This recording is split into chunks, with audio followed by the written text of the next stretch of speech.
Hey everyone, we're back with another conversation. I'm here with Jerik Cruz, who's finishing his dissertation at MIT right now. Jerik's into tama ba? You're into network science. You're into industrial politics. Anyway, I'll let Jerik describe himself. So what's been keeping you busy, Jerik, for the past few months? Yeah, absolutely. So just a little bit about myself. So Jerik Cruz, as you said, Doc. So I'm currently a PhD candidate in MIT. I'm also a fellow at the Harvard Kennedy School's program on science, technology, and society. So in terms of what I do, I describe myself as a political economist, network scientist, but I like to think a lot about development and governance. And I guess we've interacted before, Doc. I remember for UNDP Fintech Lab, I was involved with regards to their work on the COVID-19 platform faster. I think you also engaged that in some on some level. But then more recently, I think we reconnected, especially because I'm working on my dissertation.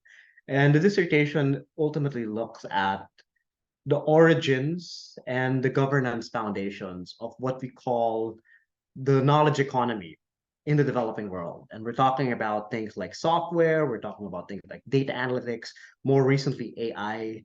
And it turns out when you look very carefully at this, it tells us a very different story about how development happens and what it might look like moving forward compared to how Japan, South Korea, Singapore, Taiwan, how they themselves develop. So we might have an entirely new development narrative by the time we finish with this. So that's basically what I'm looking at.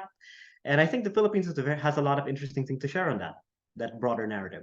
Yeah, I mean, you mentioned in comparison too. No, that's always a Yeah. fascinating, perspective. Like for example, I recently presented at the Contact Center Association of the Philippines, and well, the slide that stole the show was when I did a bit of a geography lesson and started comparing the true sizes of countries with each other, and more, how the Mercator projection just distorts our views of ourselves, and things like Singapore is just the size of Metro Manila, things like that, or Ireland and South Korea barely the size of Northern Luzon, or I think the one that elicited a lot of reaction was Palestine, practically just the size of the island of Mindoro. But the reaction was because of this ongoing Israel Palestine thing. So I attracted a lot of the Zionist conspiracies. They're saying, "Oh, Palestine's not a real country," and blah blah blah. And I said, "Yeah, but that's not the point. The point is." A country like Palestine is just an island in the Philippines. Philippines is actually a very large country, in fact, population-wise, geography-wise. But then it begs the question, it's so big, so many people, what went wrong? And then it's good that you mentioned in comparison to like Korea, Singapore, who had kind of their down season, if you can call it that, couple of decades back, and then suddenly these guys have shot up into global prominence. No, they're part of the proverbial global north, while we seem to have just floated around, in place. And I'd be interested to hear your views about it, Mhm. and especially when with regards to technology like AI, because I firmly believe AI is an opportunity that's suddenly presented to us. Here's another opportunity to jump start innovation, jump into kind of a fast track. But I don't know if we're actually figuring it out yet. Probably not. Right. And just I also looked into this, and I think people have written books like Gideon Lasco. The Yeah, Philippines is Gideon, exactly. not a small country, and I do know the country that we're closest to in terms of geography size is Italy, although we're more than double Italy's population, Yeah. right? And I think if you're talking about urban, I saw it recently. It happened in 2019. Manila, Makati, and Mandaluyong are the most dense urban regions on the planet. Period. The three most dense. We've surpassed Bangladesh, we've surpassed Hong Kong, we've surpassed Delhi. We're really up there in terms of the sheer density. And then if you look at urban economics, there's a lot of opportunity with density. There are some benefits, but the challenge is there's also a lot of risks in terms of having that much density. So we do have this potential. And but to go latch onto your point, what you were saying about comparisons. So the comparison is basically this. The really first developer in Asia was Japan, right? And then we know this next generation about after that was South Korea, Taiwan, Singapore. Some people include Hong Kong. And some people include as a third generation, although very partial on this front, Thailand, Indonesia, Malaysia. Most recently, it's Vietnam, Vietnam, which they just Vietnam. zoom past us in the highway. Exactly. And Vietnam is really copying both from China as well as uh, as well as South Korea. But what I want to mention over here is that all these three generations happened before the 1990s. And the key thing is that if you look at the story about how these countries develop, are you familiar with the literature on what they call the developmental state knock? Like Chalmers Johnson. The key thing which they always tend to say is that what is crucial with starting with Japan, but really South Korea, Taiwan, as well as Singapore, they didn't only have the right macroeconomic fundamentals for growth. Rather, they had special governance structures, which were unusually conducive towards promoting development. To give you one example, Japan, from the samurai caste, they became the bureaucratic caste, the class. So you really had this class of bureaucratic elites who were very well organized and really promoting the state, and they had a lot of leverage over the private sector during that time. In South Korea, you had an even more powerful institutional apparatus. I think it was the Economic Planning Board of South Korea that under Park Chung-hee, basically what they did is that the Economic Planning Board, they nationalized all the banks after Park Chung-hee's dictatorship.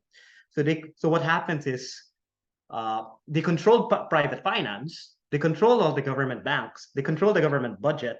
So the Economic Planning Board really centralized all the financial resources in the country.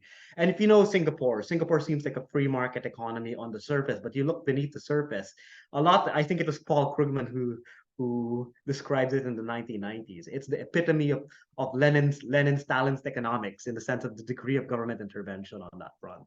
So the key point is that you had a very strong but capable state to be able to drive industrial policy intervention in most of these countries. And that's something which, if you look by comparison, the Philippines has never really performed very well if you compare. Number one, what happened first in the Philippines is that we had democracy before we had a strong bureaucracy. That is the logic of the American colonial period.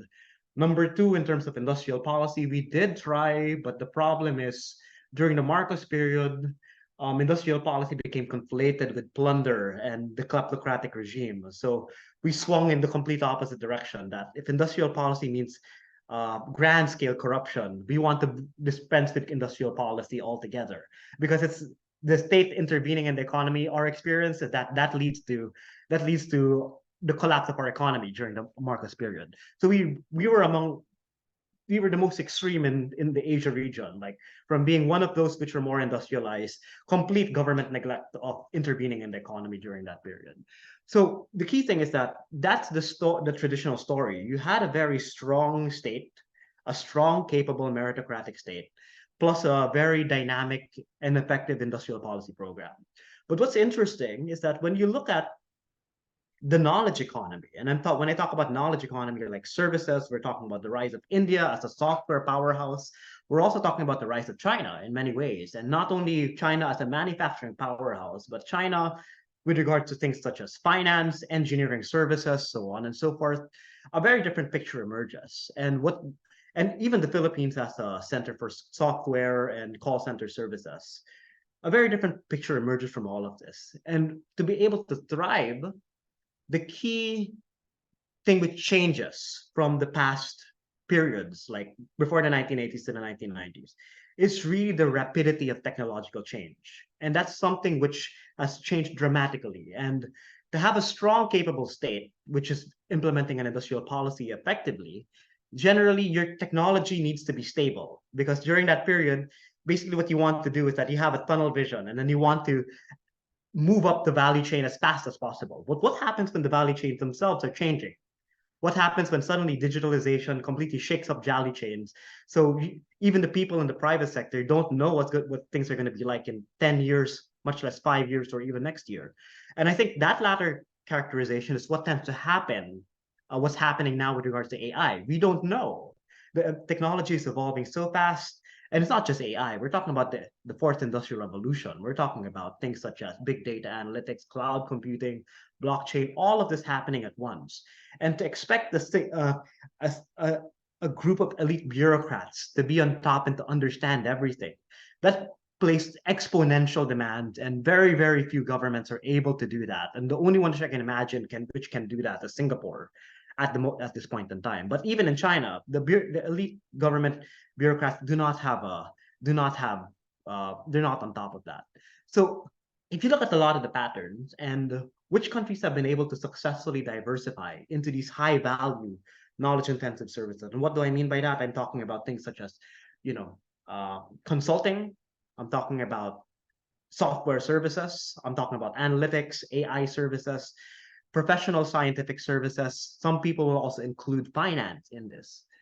The key thing is that most of them, rather than government bureaucrats being on top of everything, they have a very robust set of extra bureaucratic networks, which I call adaptive networks. Essentially, that's the concept. The idea is that you need to have a cadre of highly entrepreneurial actors who are very densely linked with one another. And but these entrepreneurial networks are plugged in to the emerging technologies. And when they see that, they can spot new opportunities to be able to create new ventures, to be able to try something out which people would have not yet been able to do before. And the dynamic here is that rather than government dictating what the economy is going to be like, it's basically this adaptive network which is pioneering. And the question becomes, to what extent can they actually interface to become densely linked with these kind of government officials so that they can inform these industrial policy interventions? So I'll give you one example. I think the big example in the world today is China. And when you think about China, the normal narrative which is told about how China developed is essentially, Deng Xiaoping liberalized, the coast of China. They started with Shenzhen, so on and so forth. And from there, Chinese economic liberalization exceeded expectations, so on and so forth. And now we have the Chinese economic miracle, which is the fastest growth spurt, as we know, in the history of the world. The interesting thing is that when you look at the social perspective, like beyond what the state is just doing, you see a very different picture. And what you learn is that what China had, which a lot of other countries in among South Korea, Japan, Taiwan, did not necessarily have at the start, and they were able to leverage, was their diaspora. China has a very huge diaspora. Some people call it the bamboo network, so on and so forth. It is exactly this diaspora which was able to feel out before others did the emerging opportunities. And what these diasporas did in China is that they actually lobbied the provincial governments first. Before Deng Xiaoping ever heard about it, they pushed it in the coastal regions. And it's from there that, okay, we'll engage in some initial policy experiments, so on and so forth. So instead of like a top down from the state, you see a very much more bottom up structure on that front. And similar story with India. What I'm looking at in the case of the Philippines is a very similar story. And ultimately, it digs at what I think is happening now on steroids, as you put it in your interview with Rappler, Doc. Like from this concept of a monolithic system of governance, we need to go into a more distributed network system where it's not dictated by hierarchy, but rather by these more open systems where knowledge flows much more readily and in a much more agile way. And that started before AI, but AI is putting that on steroids and it's really accelerating it beyond all expectations in the past. So that's, I think, is what we need to think about when moving forward with AI and our economic development trajectory, because I think we should not emulate necessarily what the East Asian tigers did, but rather what we need to do is to learn how to adapt effectively to possibilities that we haven't even anticipated yet. And that requires an entirely new system of governance compared to what we've accepted before. Yeah, thanks, Jerik. No, yeah, I think you lay out a very rich tapestry of forces. If I'm gonna latch on to a few of the talk points, and just rearrange it in my head, certainly there's kind of what I would call the macro trends. Maybe still the most significant macro trend was the end of the world wars, right? And that rearranged all of kind of the global spheres of influence. Fourth industrial revolution coincided with the end of the world war, which brought us into Actually, that was kind of the third industrial revolution, and the fourth is kind Yeah. of just an acceleration of that.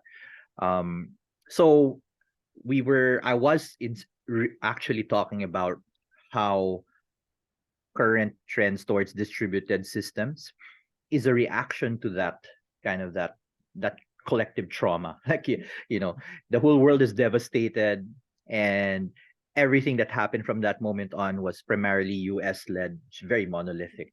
And now we're all a result of that. No, now the second thing I wanted to highlight, so that's the global trend. Technology is also part of that global macro trend, which is also primarily US led. Um, then you have prime movers, and you talk about government systems, and now more recently you're unearthing the phenomena of these entrepreneurial private sector individuals. I think that's kind of the movable cog. No, for example, how do we set up governance structures? How do we find these entrepreneurial agents that do technology transfer and policy transfer? So that's the second part.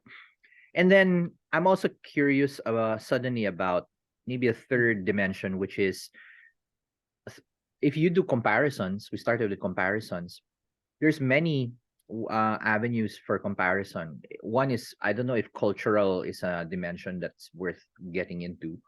Like how did Singapore turn itself from kind of a ragtag port into kind of the financial center of Southeast Asia, or to a certain extent, again, back to macro, a lot of it was also due to how the US, in rebuilding the world after World War II, kind of individually intervened in each of these countries. Like the way US rebuilt Japan is very different from the way they rebuilt the Philippines, and very different from the rest of Asia. So those kind of that's like the tapestry. But anyway, before even getting into the weeds of it, I'm actually very curious about the last one of the last things you said, which is what is the unique perspective or role the Philippines plays into all of this. And I'll give you an example of where I'm headed. Um, for some reason, compared to other countries with similar populations, like we're roughly the same population as Japan. I love doing these comparisons, and archipelagic size is very similar. But diaspora of Japan is not as widespread as Philippine diaspora. So without, I don't know, intending it or incidentally, we've become part of the global workforce. We're the world's largest supplier of nurses, one of the largest supplier of seafarers. And in a way, the BPO sector virtually is a supplier of labor to the US. So we're the workforce along with India probably. But even let's say even in a corporation, the workforce has a perspective. But I don't know if we're exercising that muscle in terms of explaining our role within the global context. And then now you have AI, which I would bring back to category one, another global trend. Technology, it accelerates movement from monoliths to distributed systems. We're not in the AI conversation, but we could be massively impacted by it being a labor force. No, that's one of the biggest fears. So that's kind of the way I'm absorbing where the tapestry that you've laid out. And thanks for putting these perspectives. Now back to you. Which of these levers among many things are worth in a way dissecting, because we can go in many directions. I'm really interested in this prime mover component where you're looking at governance structures and these network individuals. I don't know to what extent that's actually just organic or deliberately, the result of interventions. What's your perspective on that? Right. I think there's a lot of ways you could go. I think the question which I'll latch on first are the technological drivers for these new governance systems.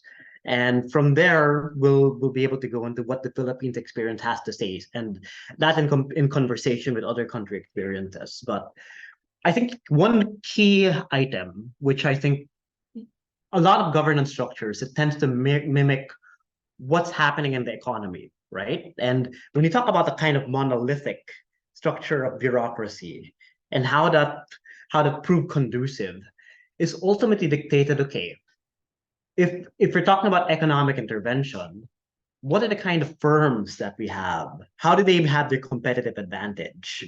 And how often does this governance structure have to adapt its knowledge base to understand what's happening in those firms, either for regulatory purposes, for tax purposes, for industrial policy purposes? And the key conjuncture, which was during World War II, was this. It's the age of mass production, right? You know, Henry Ford, the Model T, and the canonical quote is that you can have your car in any color, but you can have a car in only color so long as it's black, right? The key thing is that the technological base for production was generally the same product iterated over and over and over again, basically the same thing. But it turns out that and that's what the US really built its base from. That's what the first generation of industrial powers which emerged after World War II, what they began to specialize on. What tended to change, and especially since the 1980s, is what they call the rise of flexible production. And flexible production is that there's a little bit more of a bespoke element in terms of like how you actually manufacture. And the one who actually pioneered this was Japan. It's not just that you have a single model, it's rather that you have basically what changed in Japan was rather than simply having a very big central conglomerate, like let's say Ford or General Motors, and then suppliers essentially implement the designs which are provided by the central firm in that automotive production chain. What changed was number one, because they had to respond to changing consumer tastes during that period, they kind of distributed the design capabilities a bit more. So rather than simply being based, say, with Toyota, they moved it to some of the suppliers as well. So in a way, you had this greater interchange between the suppliers as well as Japanese firms, and say if designing the Toyota Corolla, so on and so forth. The suppliers themselves were also designing. So the key thing is that the design inputs were not centralized. They were much more distributed and decentralized.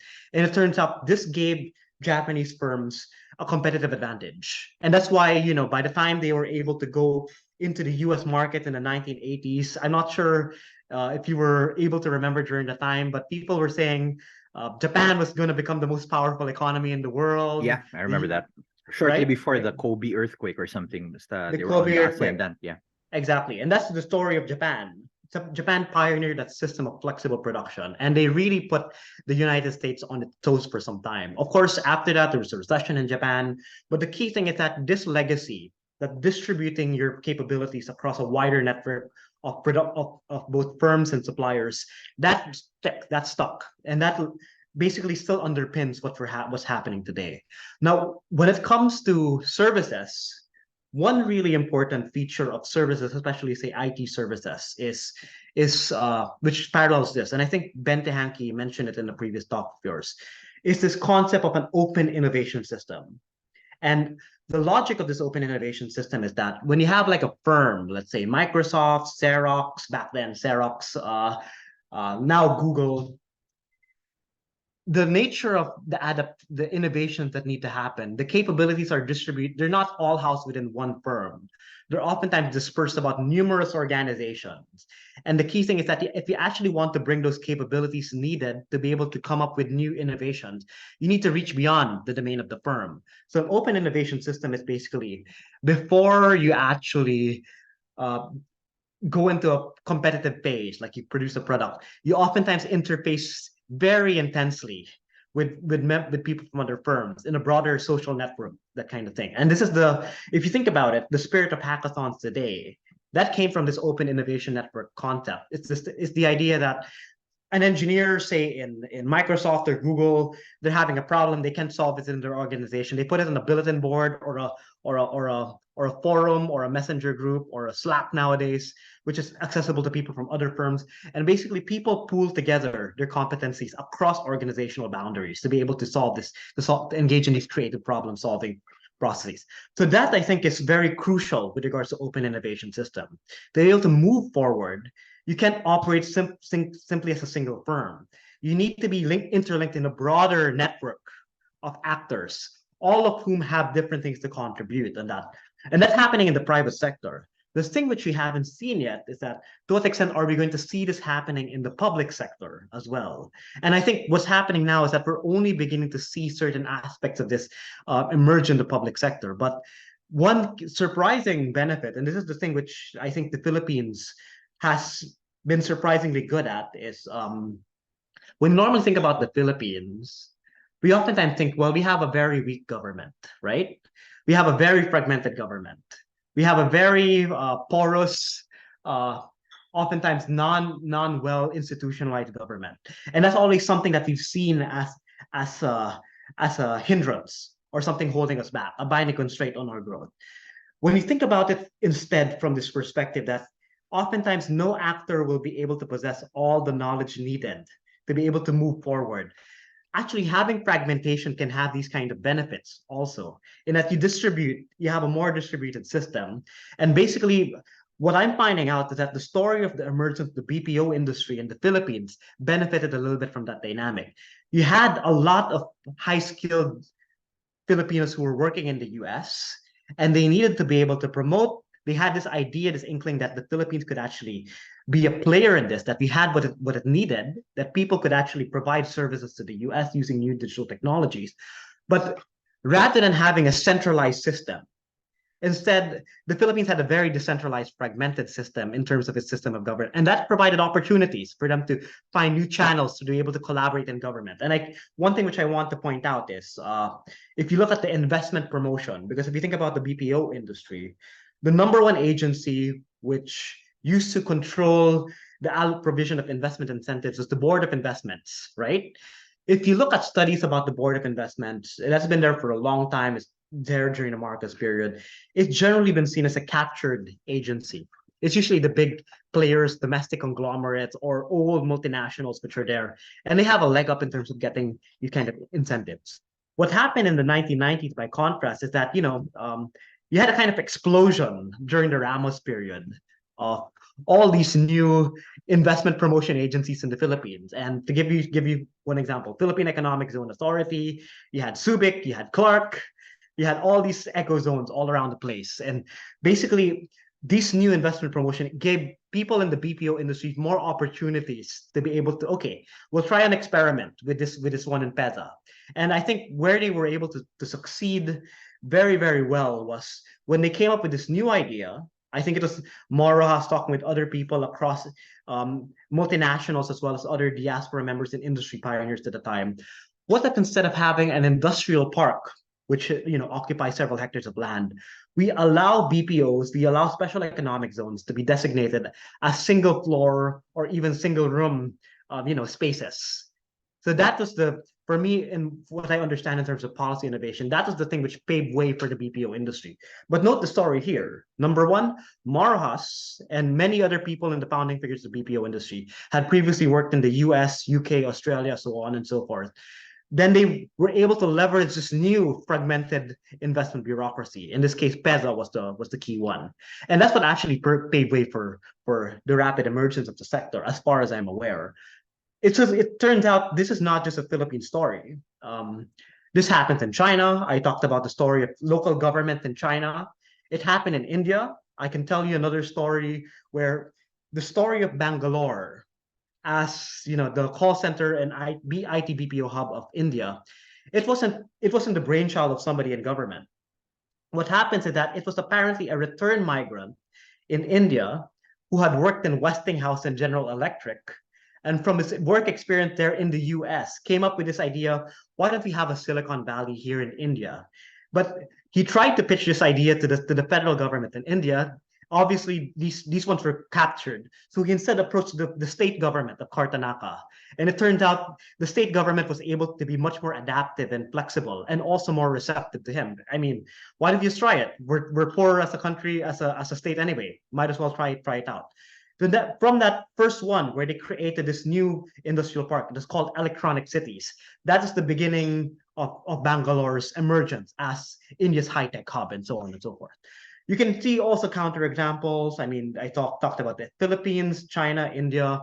The big comparison in Southeast Asia, which is interesting for us to compare to, is Malaysia, in the sense that in the 1990s, whereas the Philippines, we did not have any industrial policy for promoting the IT BPO services. This was all personal advocacy by people working, trying to move the bureaucracy and push the needle forward. Mahathir Mohamad basically came up with the most ambitious industrial policy for promoting digital services, software in the developing world, if not the world, period. Is And that that's what they call the cyber Jaya thing? Cyberjaya and the multimedia super corridor. And what do we know? Like Mahathir threw everything at it. He was engaging all the consulting firms. I found out when I was in Malaysia recently, during the 1990s, he was on a charm offensive in Silicon Valley. He got most of the leading software companies over there to be part of a special advisory council for it. And what happened? It tended to flop. And the reason why it turned out it tended to flop was because of two reasons. Number one, you can be informed by what these Silicon Valley people are know, but to adapt it to the Malaysian context, you need people to know what Silicon Valley needs, but also what Malaysia can provide. And number one, that's what the diaspora can provide, people to understand both. Unfortunately, Malaysia had a very racialized politics where the diaspora is mostly ethnic Chinese, ethnic Indians working in Silicon Valley or elsewhere in Singapore, and they were very alienated from whatever the Malaysian government was doing. But then the other thing was also the implementation, and Malaysia is very unique in this in Southeast Asia. They're highly centralized. They're very hierarchical. All hubs and all spokes are centered on the hub of the prime minister of Malaysia. So even if they have a very capable government in many ways, this centralization basically crowds out new opportunities which we're having during the time. And it turns out because of that, even up to today, this multimedia super corridor and cyberjaya, they're considered as failures. Maybe they're changing now, but the interesting thing which is happening again, and to turn it back to AI, is this dynamics theme that I talked to you about in the BPO industry, China, India, seems to be especially pronounced now in AI. A lot of the early movers in AI are in the Philippines. I have cousins who work in like blockchain or AI. They have their own AI startups. I went to Malaysia and people are talking to me. You know what? Most of the people doing AI, they're Malaysian returnees. You go to India, similar story. It's a pervasive phenomenon where people who have worked abroad and had some idea of this, they're able to bring it back. And they're using these new technologies, industries to leverage new entrepreneurial opportunities and to create a niche for themselves. And I think that's a little bit of a story also of AAP as an organization. A surprising amount of people in AAP I figured out had this kind of transnational experience and they were able to bring it back. And you yourself told me yourself, Doc Ligot, like that's a little bit of your own story when you were working in ANZ and you were able to go around the world quite a bit in your own career in finance. Yeah, I mean, going back to what you're mentioning, trying to figure out now how the puzzle works now. So, do we argue that, and let me know if I'm Yeah. misreading it. Do we argue that at least where we stand now, governance or government is the sort of immovable object, and what we need is, or governance structures kind of are immovable at the moment. And in the case of, let's say, Malaysia and these other places, the catalyst was all these individuals working within private and public sector within the confines of that kind of immovable structure that allow innovation to come in. That's one angle. Another angle that I'm kind of also picking up is clearly, especially in Japan, competitive advantage can be had from just a really innovative design of governance, an innovative governance structure, an innovative corporate structure. But so much of that design, let's say in Japan, is a function of that place or that country's or that population's culture. Culture influences design, and if we're saying design can become a competitive advantage, innovation then, which is a big part of it's a design. Innovation is really a design execution or a design problem. Can also be related to culture. So some cultures are more conducive to innovation, quote unquote. I don't want to say that. Now, okay, then let's jump now to the emergence of AI as a prime mover. Great. If anything, AI is hyper design or hyper innovation, which then again, if the strawman argument holds, this requires a hyper culture. No? Okay. Then we go down to what you're saying now about people with personal advocacies who either work within a bureaucracy or to change a bureaucracy. I'm not myself, I'm not too hopeful about changing bureaucracies, not at least not overnight. In a way, it's something you contend with. But let's say in the case of the BPO industry, we're making the argument perhaps that Mhm. the entrepreneurial desires, the innovation desires of a relatively small set of individuals work to overcome whatever inherent limitations you had with the governance structure. So in a way, you work within that system, boot up another system that eventually ends up, changing things. Like a big chunk of the BPO success is also taxation, law changes, at least for, Incentives. yeah, incentives. Incentives. So that provided both a design and an economic argument for BPOs to exist, which then maybe, I don't know, incidental lang, coincided with a surge in demand from the US. We need to outsource services, we need to move them elsewhere, driven also by their own economic challenges. Suddenly, a connection was made. You had a recipient and you had a sender of services. And suddenly, this entire, like, I remember this was the most evident evidence of it. I was Right. starting my career around the time the BPOs started popping up. And I remember one of the easiest indicators of it was suddenly a proliferation of these convenience stores, 24-hour convenience stores, 7-Elevens, mini Yeah. stops, all, 1990s. all over the place because they now had a market. Before they couldn't get anything. Yeah. Yeah. You'd Especially at struggle. night. Lalo na at night. Yeah. And then the whole thing took a second wind. I would say early 2000s, just as the kind of the exponential was happening. Mhm. Suddenly there were restaurants catering to BPOs. They were doing happy hour at 6 a.m., that kind of thing.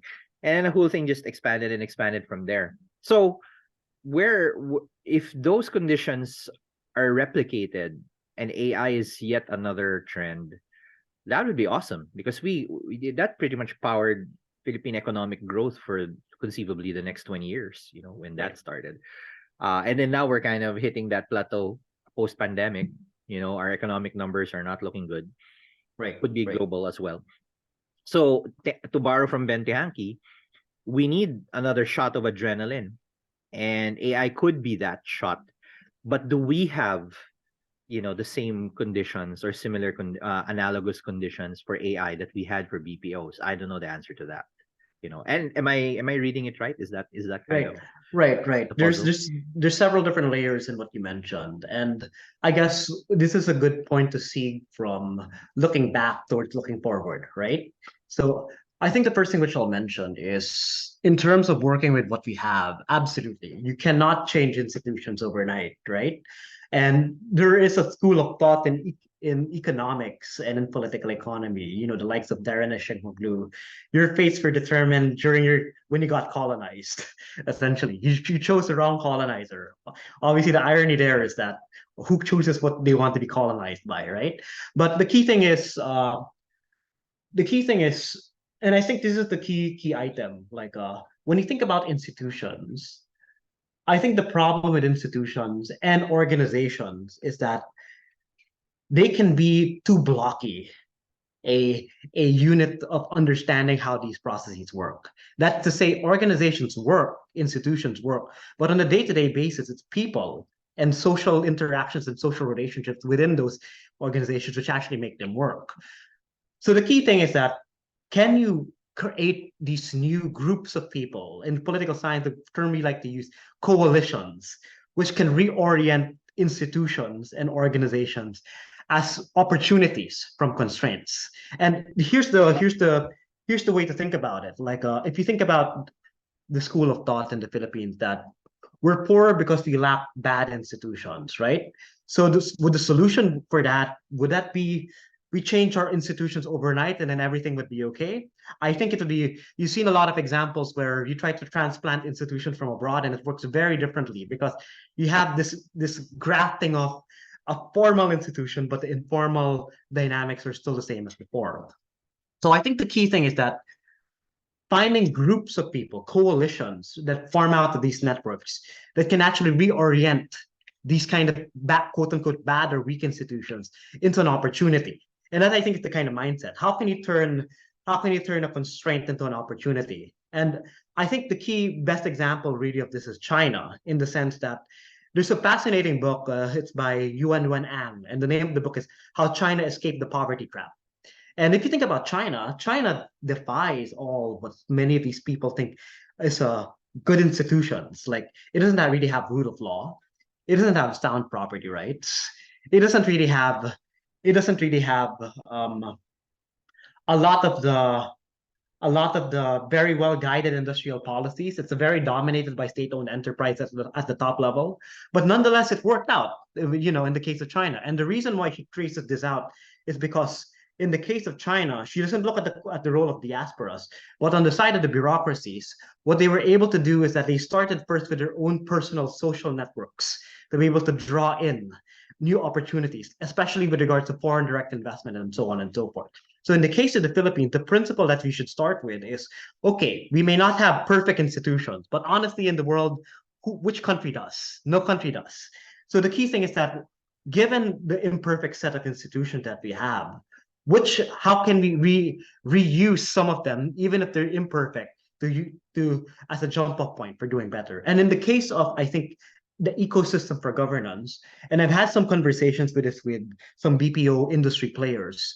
One of the least tapped opportunities that exists is we have we're having some areas, especially in the more highly urbanized cities. Some LGUs are beginning to reach maturity in terms of the capability of their processes. And it turns out that LGUs can be much more agile compared to central government. Now, number one, if you look at the central government in the case of the Philippines, there's so many layers.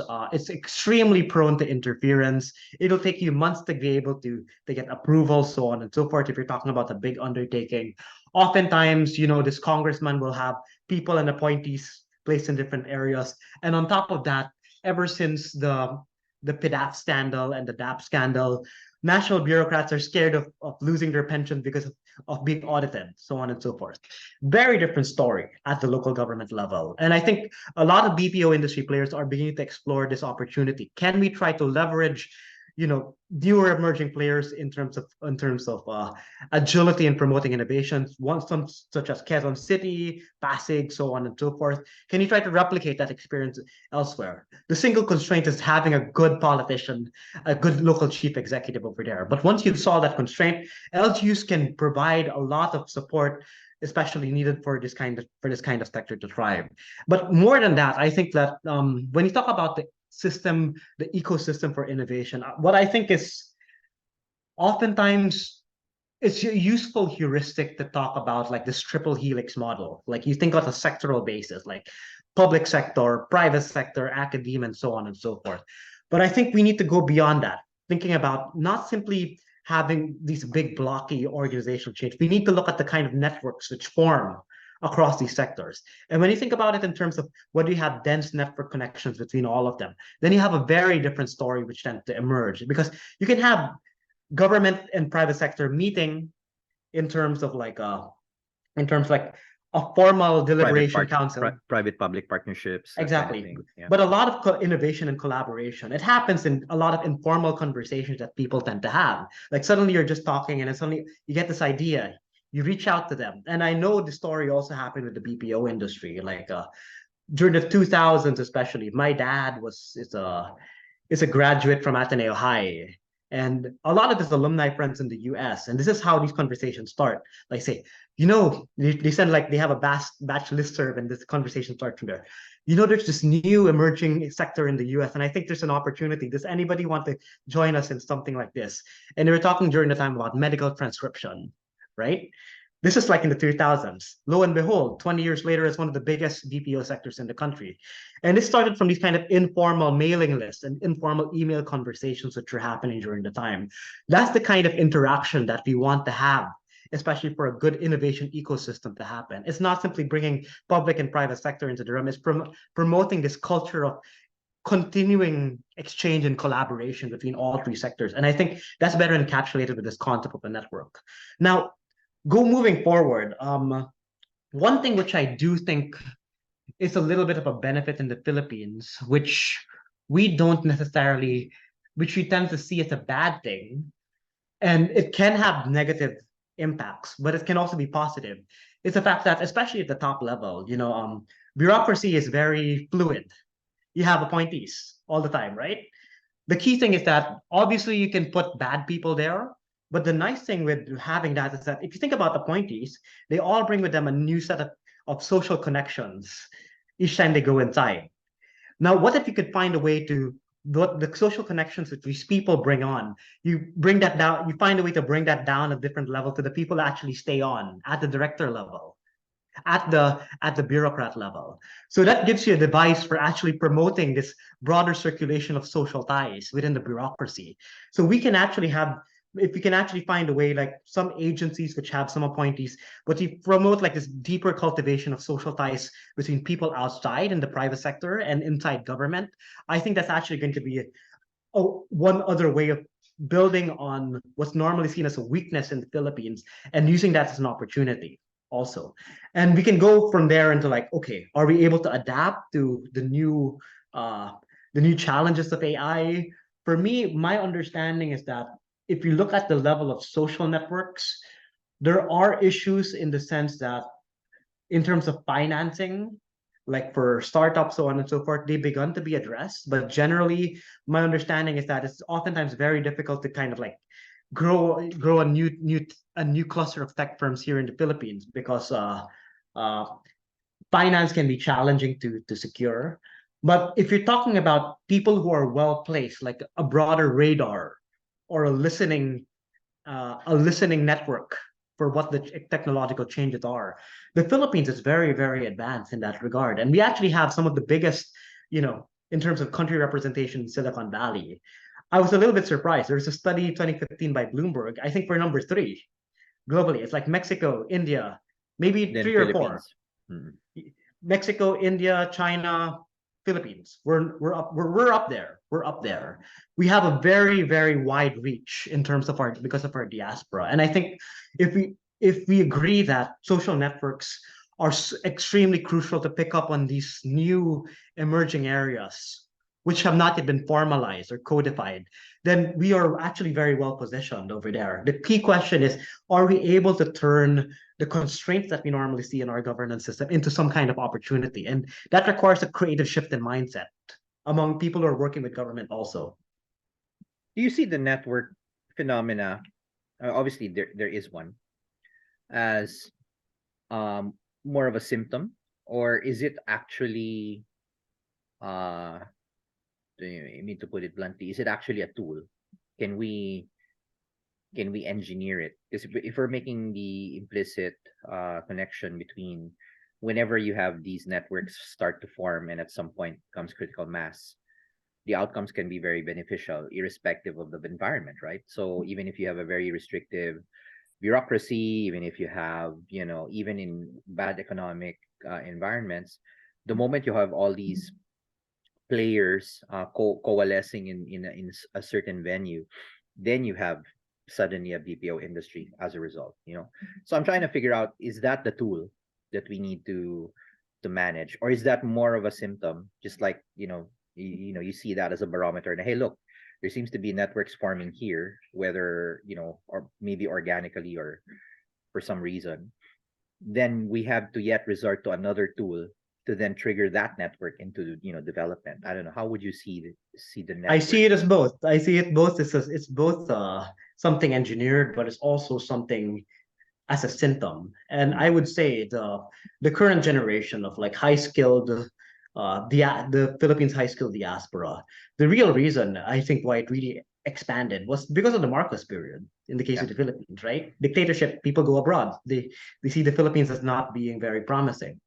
That said, I mean, it can also be engineered in a way. And something which I found, which was very interesting, is that if you remember the big shift in terms of China's relationship with the rest of the world in the modern era was when Nixon and Deng Xiaoping met, right? And basically, the U.S. had this rapprochement to China, and it turns out even during that time, Deng Xiaoping was actually encouraging a lot of China people from China to leave the country, to go abroad. And he said the idea there is that eventually it'll go back to China. That idea, and some governments do try to encourage people to send their people abroad. And I can give you one example. I mean, I'm here in MIT, right? Half of the Singaporeans are funded by their government. A lot of the half of the Koreans are funded by their government in terms of going abroad. Japan also, they're all incredibly support. There's a very robust uh, conduit for government support for people to go abroad and to study and to gain knowledge and then eventually take it back home in that way. And other countries which have also emerged. I mean, you mentioned the example of Ireland as a small country. Ireland is another interesting example of a country which used to be considered a poorer developing country as late as the 1970s. And only more recently they were able to turn that around. And a major asset which Ireland was able to leverage was especially its diaspora. And they have a dedicated program for leveraging that. The key constraint which I see is you can either engineer it or you can or it can be as an accident of history. Ultimately, once the diaspora is there, the question is, are you able to build this very thick network of interchange between your diaspora abroad and your diaspora located here at home? And one of the very fundamental uh, basis for that is that you need a modicum of trust among people abroad. And if you want to compare again the Philippines and Malaysia, I know of no, especially during the more reformist administrations in the Philippines, it's an extremely dramatic example because I think the BPO industry benefited from is during the Ramos administration. The Ramos administration, they were seen as reformists. So a lot of Filipino Americans and people working abroad wanted to come back because they saw the country's fortunes are changing and they felt that they could trust government more. And that's what ultimately what provided conjuncture that by the time the BPO industry was emerging, there were enough of them able to interface with government. By comparison with Malaysia, you had Mahathir, that's racialized politics. There's absolutely no trust whatsoever between members of the diaspora and over here. So ultimately, people need to at least have a modicum of trust with their home country government. You can't simply try to engineer that. And in Malaysia has tried to engage with its diaspora abroad. I think I saw this last year. They have a special program like Talent Core. They were able to lure like 5,000 people back over a 5-year period.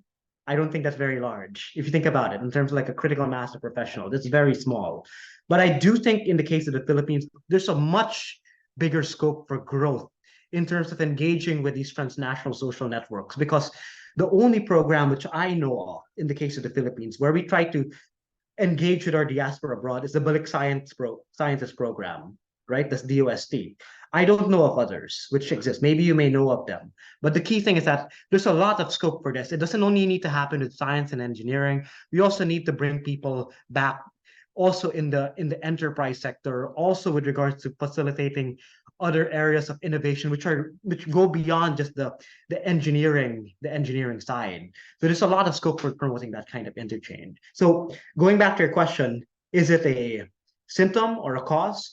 I think both can work.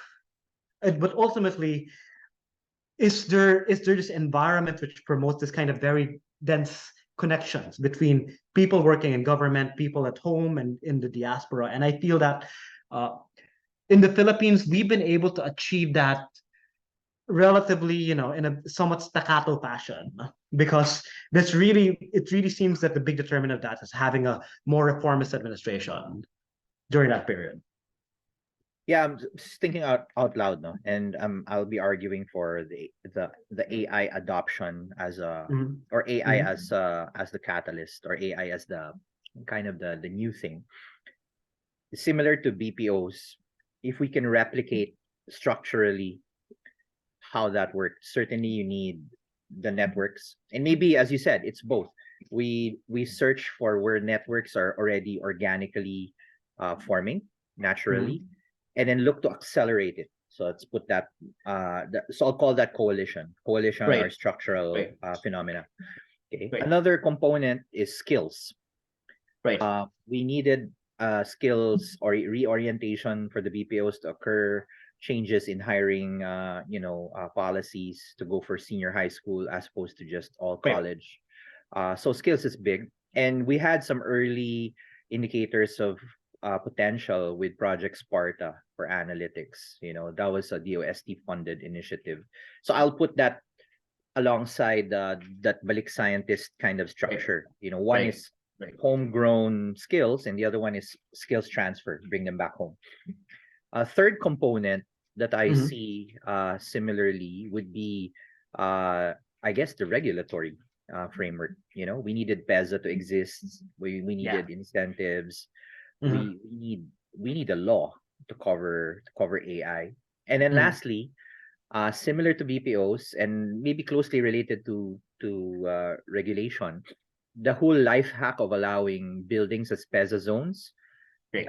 that tells me infrastructure was a big enabler for BPOs to Right. occur. Right. In Right. AI, it may not necessarily be physical infrastructure in the sense, but we need data infrastructure that allows AI projects and AI, models to be developed. So those are the four parang spokes. Could be more, no? But Yeah. all of that within the confines of our current, restrictive or immovable bureaucracy. And as you said, the winds can always change. An admin can suddenly be pro growth, pro sectoral. In the same way, the semiconductor industry was kind of the precursor to the BPO industry. They had their moment in the mid 80s to the late Right. 90s. Right. And then followed by the BPOs in the early 2000s, and now we're in the 2020s. Maybe AI is that third component to it, but using the network as the catalyst. That's kind of what I'm thinking. Like, okay, let's look for where these networks exist, and then Mhm. are there ways of suddenly stitching them together, and then creating the magic code, so to speak, and that now becomes the venue for all of these other factors. Does that Right. resonate or make sense? Right, absolutely. I agree with all the components. I guess what I'm sensitive to, since I do political economy, is yeah, we know that these are the all the facets that you need, right? The question is, what are the incentives of the existing incumbents to actually make it a reality? And I'd like to, before I go into that, I do like to touch upon the culture question in the sense that do we have an AI ready culture here in the Philippines, or are Filipinos not entrepreneurial enough, or not, or too docile? And I think for me the challenge oftentimes is that when people think about culture as an explanation for things, I'll go back to what Bente Hanke mentioned, and it's not exactly because I disagree with the fact that culture can be a constraint, but sometimes I think culture can be a constraint, but I think culture also adapts to opportunities. And then it's completely consistent with other things that Ben Tehanke would say. For example, he says that organizations like the corporate environment forces people to be unethical. It desensitizes you. In a similar way, the environment can cause culture to change in that way. And I think and if you look at are Filipinos docile? I honestly feel like number one, under the Spanish period, we had like 400 plus revolts, right? Uh, and for me, honestly, I want to ask you: do you think that, again, this might go into a little bit of politics, so I'll just keep it light. But do you think that Duterte and Marcos's keyboard army, are they docile? I don't necessarily think so. I think people adapt in terms of the opportunities that they're faced with, and I don't think there's anything against necessarily Filipinos being entrepreneurial. To give you one example, if you people talk about Filipinos lacking discipline, okay, but Filipinos in Singapore, they adapt to the culture there, right? Or number two, put Filipinos in an entrepreneurial environment in terms of Silicon Valley. And we know people like Dada Banatao, and there are quite a few others who have actually thrived in the Silicon Valley environment. So I think the key thing is why it isn't is because when you think about who lets set the tone for what's happening, and I think that happens at the elite level. Who set the tone? Whether are you going to be rewarded for being entrepreneurial or not? And I feel, unfortunately, the kind of elite system that we have in the Philippines, the kind of elite coalition that we have, has not been very conducive for that. And if you want me to put it, uh, I think in your previous conversations, let's say with Ben Tehanke, and he phrased it very well. In fact, he used some data. I worked with the people who came up with that data, like for the Philippine Human Development Network, like the depressing real wages and the Philippine middle class not growing fast enough. Why is it that the Philippines has not industrialized at the same level? Why is it that our labor productivity has has been increasing, but real wages have stagnated. And it says something about the elite incentives that we have over here. And the key point is that at the elite level, you can think about how do you what how do our elite firms or conglomerates and the other major players in the country, how do they choose to treat their labor? You can think about it. Do they choose to treat them in a high road? And what the high road means is that they choose to invest in labor, they choose to create a virtuous cycle so that basically invest in labor, make labor have greater skills, get them to go into higher value niches, sell products at a higher level to be that they can earn more. And that's the road that Germany took. That I think Ben Tehankey spoke with you about. Or do they choose the low road?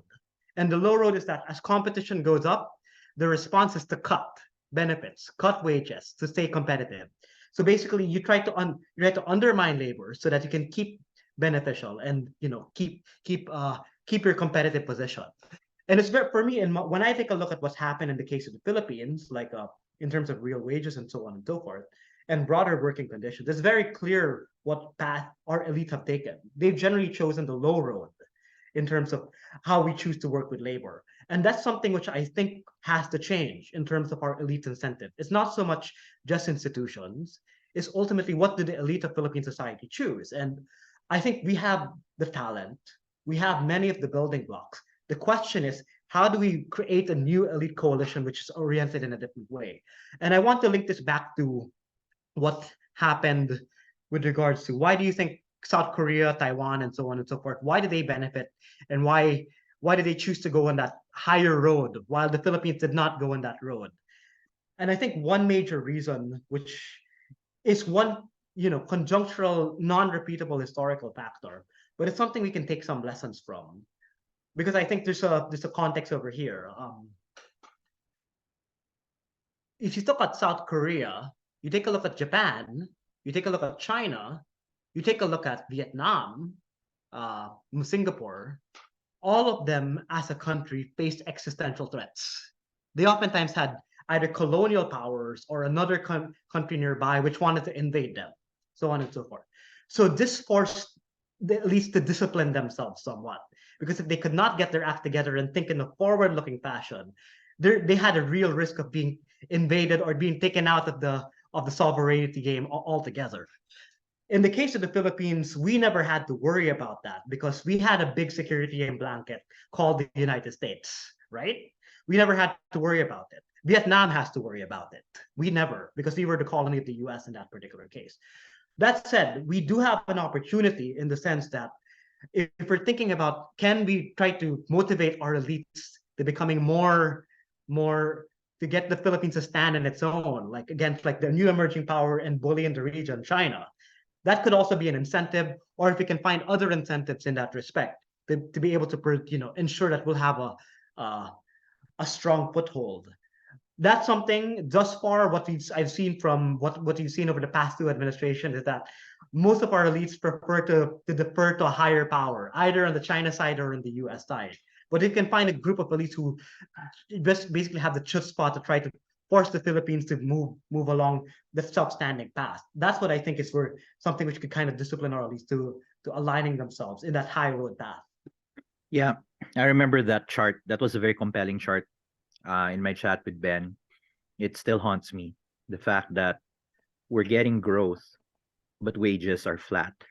And talking about elites, I'm kind of careful about addressing the elite phenomena. I don't know to what extent it's actually engineered again or just incidental because yes, we had a security blanket in terms of the US, but I also have this weird feeling, and I'm not a historian at all, but Yeah. that we had this had we in other words, for many other countries, their colonial period was like the end of their colonial period was like the beginning of their kind of growth. In our case, we had like two distinct periods. We had the post-colonial period, but then we had this neo-colonial period under the US.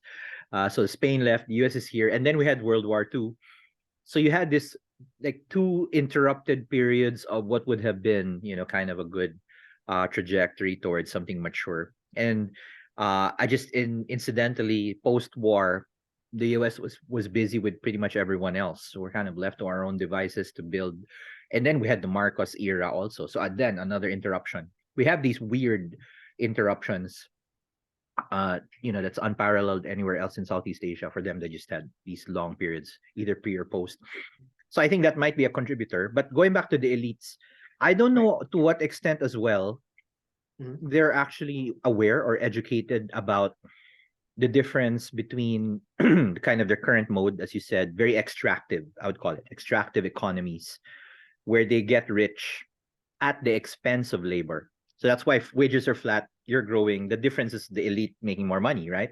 Um, and as opposed to other countries, especially the ones that are getting into high tech manufacturing, AI, it becomes more of an innovation economy.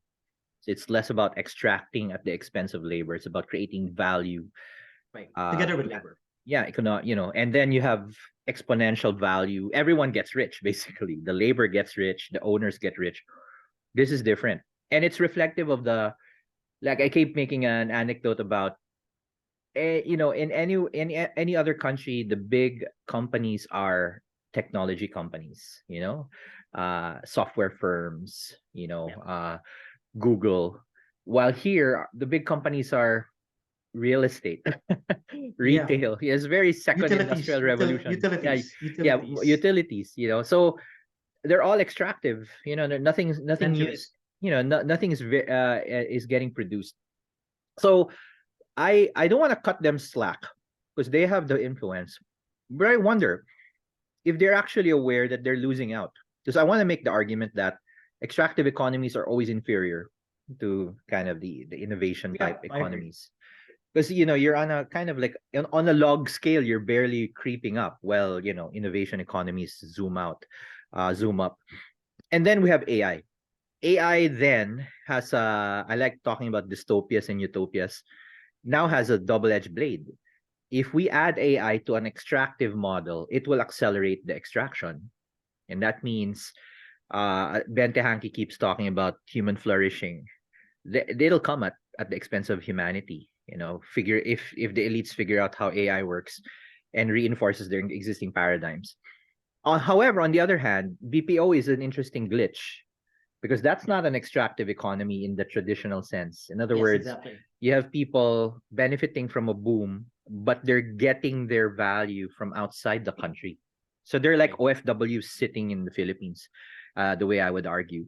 Exactly. And and BPOs are highly technologically driven. They're innovation driven. They're foreign capital driven. It's really a glitch, and now they're a chunk of the middle class. If AI becomes something like that instead and becomes a labor enabler, then we have something else going on entirely. I Right. mean, both models could coexist actually, Right. and Right. as a subtle, in a way, indicator of that, let's talk about software engineering as a small Right. niche industry. Right. Most software developers actually don't aren't employed locally. They're doing remote work for some foreign Right. company, and they're existing in this happy freelance niche. Right. Uh, you know, and that's why the government wants to tax these guys because they're making lots of money sitting in a low cost Right. country. They're getting the best of all worlds. Um, Yep. that's kind of for me an indicator of where AI could go if we are able to infuse kind of that system. And again, maybe it goes back to skills and coalitions again. You have now had this two-track outcome where AI reinforces the elite's extractive model, but in a way, if it can empower also labor to find value elsewhere, ironically, then that's another near-term strategy. I don't know, what does that make any sense Yeah. to you, or is there a Yeah. certain outcome? It's interesting what you mentioned because I once had a conversation with two Taipans. I mean, Okay. one separately. These were separately. Well, one of them was not a Taipan. I won't name the names or which ones, but the first one, he was working as a representative of he was basically off. You know the company. We all know the company, but the person who used to head this group was currently working as a foreign dignitary of the Philippine government at the time, and I made a Right. presentation abroad on this. And I basically presented this idea, the same idea that labor is falling behind, conglomerates are extractive, so on and so forth, and they're basically tracking basically the long story is that the niche of conglomerates where they've all is basically spending by OFWs, right? That's where that's created a niche. OFWs buying houses, OFWs buying retail and leisure, and so on and so forth. That's dictated. And of course, you also have like utilities, part of that created by privatization and so on and so forth.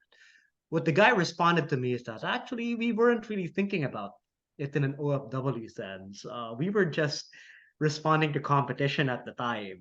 And basically, I think what's revealing of that first response is they're most of them are locked in a short-term competition game. Like they're all about positioning amongst themselves, and most of them are not thinking about the long-term game. And that's what I think leads them that shortened time horizons of our elites is that it's what leads them to go on the low road rather than the long road. Because if you think about it, the long road requires you to make a big investment, a much bigger investment, whereas the short road, the extractive road, is actually cutting investment, right, in labor.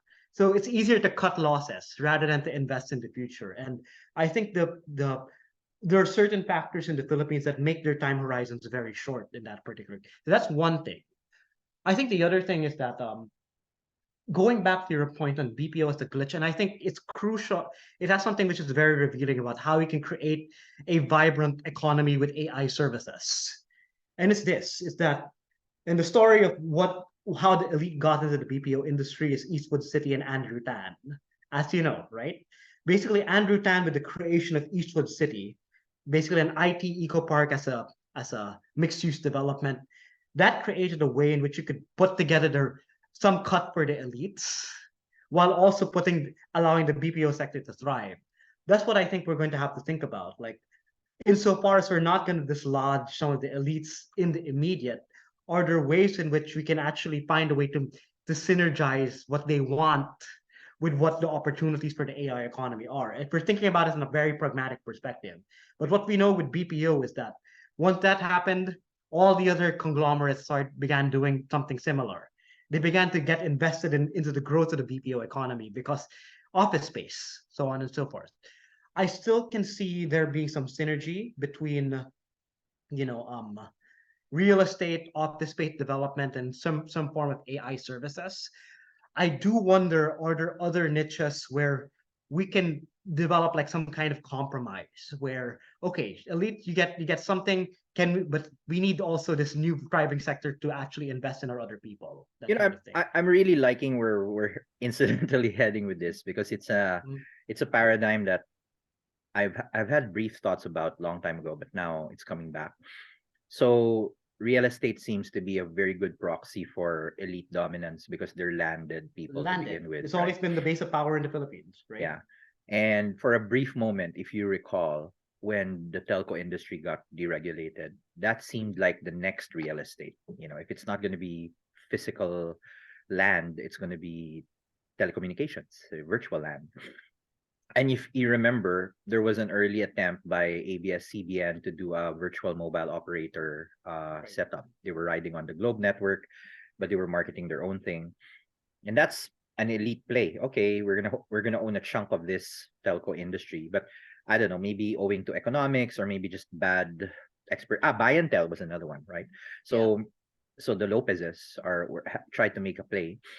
It ultimately failed. The economics didn't work out. Maybe there's many other reasons for it, but then the next level is okay. The telcos are locked, duopolies, but the internet is kind of all blue sky, and I'm surprised. I don't know. I might be missing a few examples that the elite haven't tried to monopolize the internet already. Or maybe there were attempts, but maybe that's for me just a function of education versus ambition. Because there are other similar structures. BPOs are one. Like a more recent phenomena was gambling. Pogos. Right. Casinos popping up all over the place. The government seems happy to see that. You don't see too many casino Filipinos anymore, but you're seeing all of these private casinos popping up. I don't know to Right. what extent that's actually the elite, maybe a couple of them. Razon owns Soler. Andrew Tan was an investor in Right. Resorts World. Right. So another platform play. So it feels like another platform play. Briefly, maybe Uber. was contentious, and now it's Grab. I don't know to what extent Grab is owned by some of the local elites. And then opportunities abound in kind of localized kind of platform plays, right? Like Lazada, Shopee, these are like platform type setups. I just think it's a lack of awareness, and here's the thing. Every time you hear, there's not too many, AI, not AI startups are non-existent, but like tech startups in the Philippines, there's not too much of that. But there are, VCs controlled by the elites. You Yes, run through the definitely. top VC firms, they're actually children of the conglomerate Yeah. owners. But to what extent they're actually just betting their trust fund money abroad, or really encouraging innovation here? Maybe I don't know if it's a fear of some startup disrupting everything and shattering the incumbents. I don't know. Maybe it's just early, but it's taking quite a lot of time. But I feel that that's where a potential compromise happens. Where you work with the elites to give them a chunk of a monopoly, the same way as you said, Mega World in a way rode the BPO train from a Yeah. property standpoint, still Right. quite strong there. But now we're no longer talking about physical property. And I think Right. if you even want to be a disruptor in physical property, it's almost hopeless because every other open piece of land is already owned by some big shot. It's Right. impossible. Right. Right. Maybe to a certain extent, local, a provincial land, there's still some opportunity there, but everything else, Yeah. it's locked. Yeah. So virtual is where it's at, and AI Yeah. isn't AI isn't necessarily platform, but it could be like most recent example, SpaceX. Hmm. The Hmm. SpaceX dishes Hmm. Philippines is being distributed by one of the C siblings. Another Right. platform opportunity Right. there. So I don't know. Maybe it's just a Yeah. question of scale. People just Right. haven't pushed it. But I Yeah. like where you're headed with that kind of that concept. Right. And I think another possible idea which came into my mind is from a different direction. But I think one thing which I noticed, the other big constant across all the conglos is that they all now have a bank, right? Like Ayala's Banking have for sure. Yeah. BPI banking. And I think that's another area where the Philippines, I was talking with some people who have looked into AI and who have looked into the BPO industry. And the Philippines could be very well positioned to take advantage in fintech. And I think some of the conglos have tried to look into fintech already, but really growing the financial space of the Philippines and using that, expanding this financial system, I think that could also be another point of convergence. And the reason why I think finance could work in the case of the Philippines is most of the financial services in Singapore, my understanding is that they're becoming way too expensive to be able to maintain operations. So it's possible, and some people who I mentioned, there's like two alternatives for Singapore as the costs rise for them to sustain operations there. It's either they look towards Malaysia, which is their old base of operations, but more and more people I'm talking to are saying they're engaging in conversations with Singaporeans who are thinking about the Philippines as Yeah. a way for them to create new operations, not only in fintech, but also with like consulting, professional services, AI services. So when all of these have to move out of Singapore, the Philippines could be in a very good place to take up some of the opportunity. And part of that will definitely be taking advantage with these new technologies as well as, not just AI, but also other fintech technologies, platforms, so on and so forth, data analytics, so on and the like. But I Did think I that could did be I another point of ever? convergence. That could Yeah. be another convergence. I was Finance. I was gonna say, did I ever? And I just shared it to you anyway. But did Yeah. did I ever discuss with you the labor market report that we did back in 2021 for PBED on behalf of AEP for Yeah. analytics? I And think Sherwin shared it with me. okay, perfect. So one interesting statistic in that report was using Facebook interest as a proxy. We estimated the labor market potential for AI at that Hmm. time Hmm. was about 6.4 million nationwide, 2.5 within the Calabarzon and the NCR area alone. And these are people who, by Facebook's standards, seem interested in AI. We actually rerun those numbers more recently after ChatGPT Right. came out. and the number has more than doubled since 2021. It's like at 14 12. million nationwide. Okay. 14. That's 14%. Yeah. Of course, interest doesn't mean expertise, but if we look at the very disruptive nature of generative AI, where you don't even need to be a programmer to use, Chat GPT and these tools, I think there Right. could be something there. And I also cite another the Gobi report in Mhm. tech trends, talent and Yeah. investment, and it puts the Philippines really at the lowest left hand corner of this scatter plot, where we have the least percentage of tech talent as per percentage of our population, and the smallest VC investment as percentage Right. of GDP. But the numbers there show that our tech talent base is barely maybe barely 0.25% of the population. No? So if it's 100 million, we're talking no more than 250K or thereabouts. Right. But if we use the Facebook interest as a possible proxy, that puts our potential for tech talent at about 6% of the population. Then that's 6 million out of 100. That's significant. And then a more recent report, I'll find this in terms of search interest, people were looking at Mhm. search interest per capita for AI, and this was run in April or May or June. The number one country in terms of search interest per capita for AI is Mhm. the Philippines. The second is Singapore, and third is Yeah. Canada. Yeah. And I would argue maybe it's Filipinos in Singapore and Canada that are driving that search interest.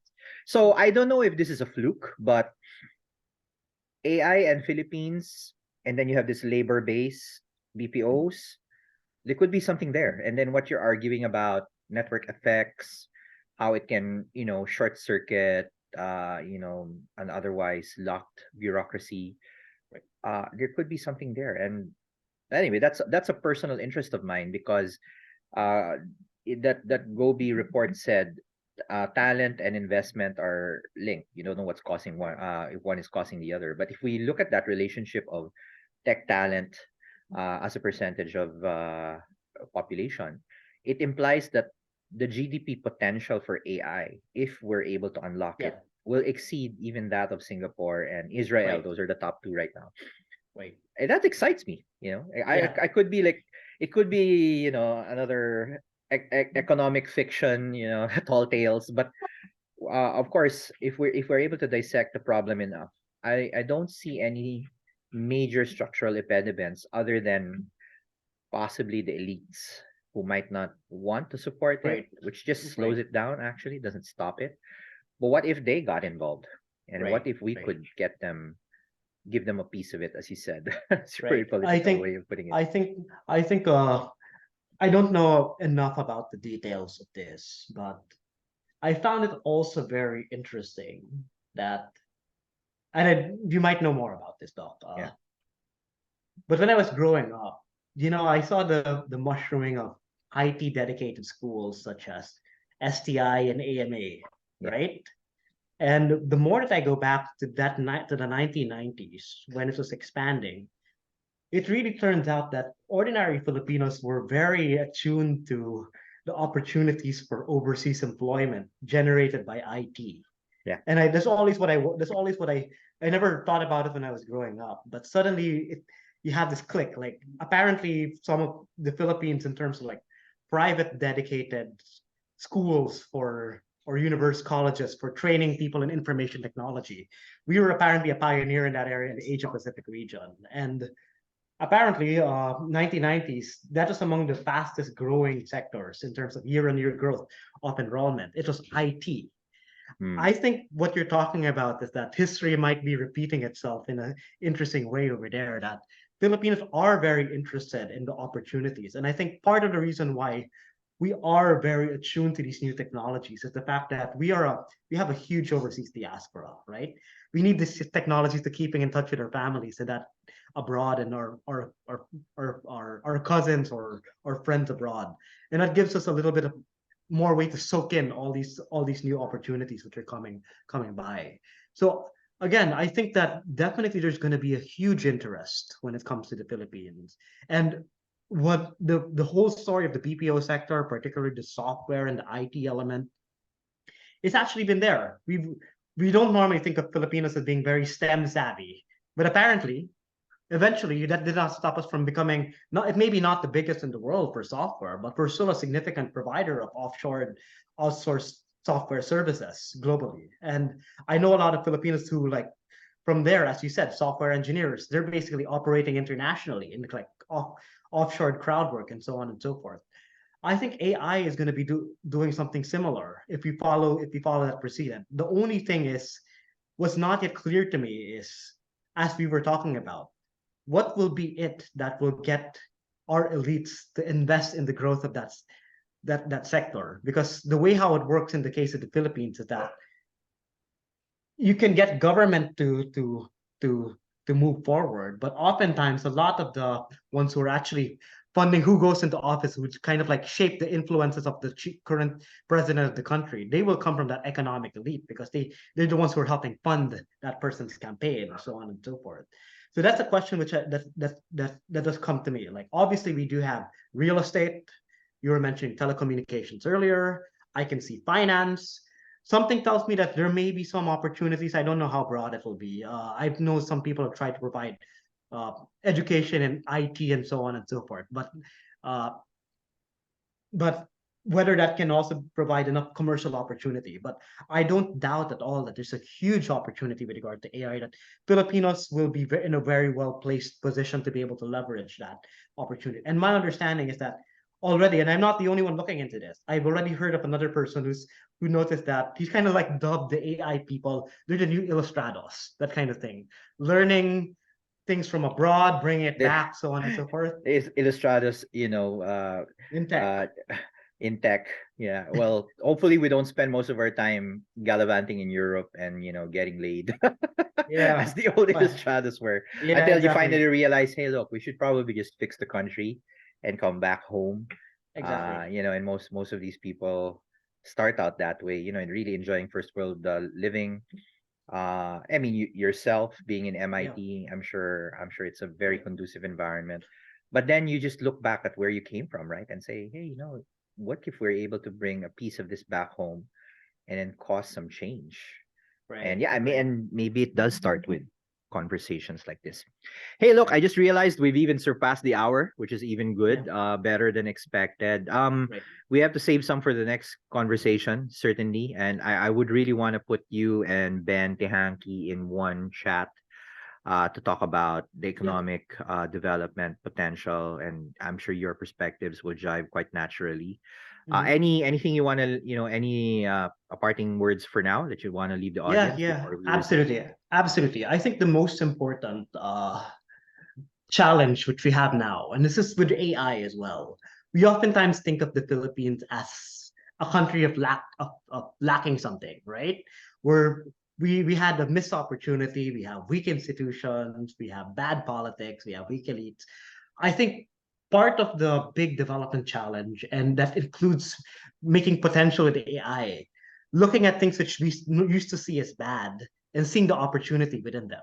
And I think what my research tries to do is that actually, what, our fragmented bureaucracy, if you can flip that on its side, that can actually have some opportunity as well. I think we need to do that more broadly and see the spot the opportunities even in the midst of the things we normally think about as constraint. And I think that's where we'll be able to lay the building blocks of a thriving AI economy, which will hopefully work, as you were saying, really expanding the Philippine economy, giving good jobs to Filipino labor, so on and so forth, and ultimately making this a country we can all be more proud of. Yeah, well said. And I think it's a good place to end. Thanks a lot, Jerik Yeah. Cruz. And yeah, looking forward to your dissertation. Let us know when it's finally out, and we can also set aside a special episode to talk about it. The way you've laid out this fantastic tapestry is amazing, and yeah, I'm sure I would certainly want to keep talking about it and carrying it further. Yeah, the dissertation will take still several years, but we'll keep on talking, Doc. Yeah, And I'll look forward to more conversations, whether with you, Bentahanki, other players. yeah. We'll look forward to all of it. All right. Talk to you soon. Take care.